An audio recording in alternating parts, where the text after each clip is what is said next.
Tout d'abord, je voudrais remercier sincèrement mes collègues du groupe MoDem d'avoir inscrit à l'ordre du jour de cette niche parlementaire un grand nombre de textes ayant trait à la démocratie et à nos institutions.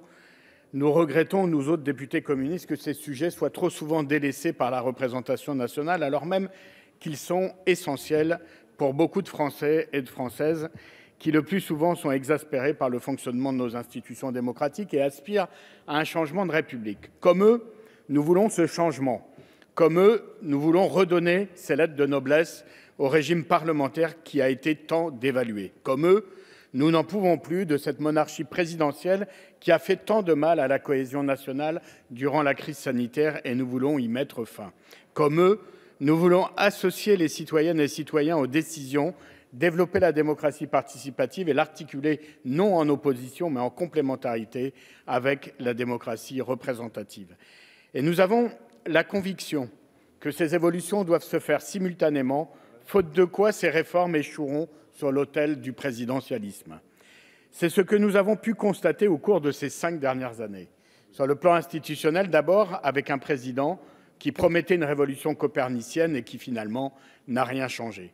Pire, le gouvernement et cette majorité n'ont pas hésité à user et abuser de toutes les vieilles recettes laissées en héritage par les pères fondateurs de la Ve République. Je pense à l'utilisation du 49.3 durant la réforme des retraites.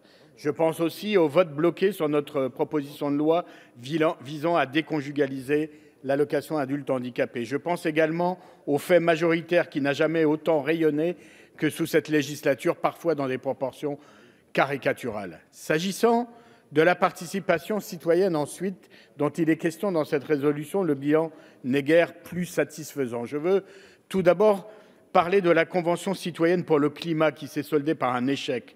La faute en revient essentiellement au président de la République qui s'était préalablement engagé à reprendre toutes les propositions sans filtre, soit pour les transmettre au Parlement, soit pour les soumettre à référendum. La suite est bien connue.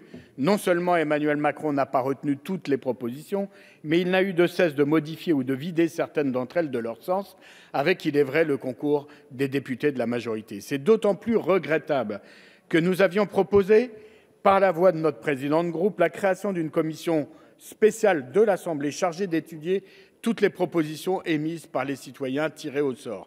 C'eût été une belle occasion de démontrer que démocratie participative et démocratie parlementaire peuvent harmonieusement s'articuler entre elles. Mais une fois encore, la verticalité a triomphé, suscitant au passage la colère des conventionnaires, écœurés d'avoir ainsi été instrumentalisés. C'est pourquoi, d'ailleurs, ils ont lancé une pétition pour sauver la Convention citoyenne sur le climat, qui compte aujourd'hui plus de 529 000 signataires, mais qui est aussi l'aveu de l'échec de ce processus innovant. Enfin, comment ne pas revenir sur le mouvement des Gilets jaunes et le référendum d'initiative citoyenne ? Jamais, au cours de ces dernières années, nous n'avions constaté une telle aspiration démocratique, singulièrement de la part des personnes qui semblaient avoir tourné le dos à la vie politique. Sur les ronds-points et dans les rues, dans nos villes et dans nos campagnes, en métropole et dans les territoires ultramarins, des femmes et des hommes ont pris ensemble la parole, demandant simplement que leur voix soit entendue et leurs demandes prises en compte dans l'élaboration des politiques publiques. La demande exprimée avec beaucoup de dignité par ces citoyens et citoyennes, ceux qui ne sont rien, comme disait Monsieur le Président de la République, leur demande était simple, que la souveraineté populaire, celle qui fut conquise par la Révolution française, leur soit enfin rendue.